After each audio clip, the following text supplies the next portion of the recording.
رمضان کی اہمیت۔ حضرت عبداللہ بن عباس رضی اللہ تعالیٰ عنہ سے روایت ہے، انہوں نے نبی کریم حضرت محمد مصطفیٰ صلی اللہ علیہ وآلہ وسلم کو یہ ارشاد فرماتے سنا ہے کہ جنت کو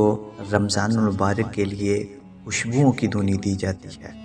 اور شروع سال سے آخر تک اسے آراستہ کیا جاتا ہے۔ جب رمضان کی پہلی رات ہوتی ہے، عرش کے نیچے سے ایک ہوا چلتی ہے جس کا نام مشیرہ ہے۔ اس کے جھونکوں سے جنت کے درختوں کے پتے اور دروازوں کے حلقے بجنے لگتے ہیں۔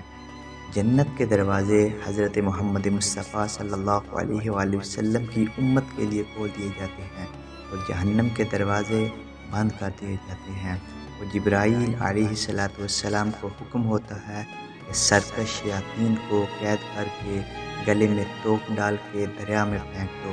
تاکہ یہ امت محمدی صلی اللہ علیہ وآلہ وسلم کے روزوں کو خراب نہ کرے۔ ایک اور جگہ پہ نبی کریم حضرت محمد مصطفیٰ صلی اللہ علیہ وآلہ وسلم نے یہ فرمایا کہ اللہ تعالیٰ ایک منادی کرنے والے کو حکم دیتا ہے کہ 3 مرتبہ یہ آواز دے، ہے کوئی مانگنے والا جس کو میں عطا کروں، ہے کوئی توبہ کرنے والا جس کی میں توبہ قبول کروں، ہے کوئی مغفرت چاہنے والا جس کی میں مغفرت کو قبول کروں۔ اور جگہ پہ نبی کریم حضرت محمد مصطفیٰ صلی اللہ علیہ وآلہ وسلم نے فرمایا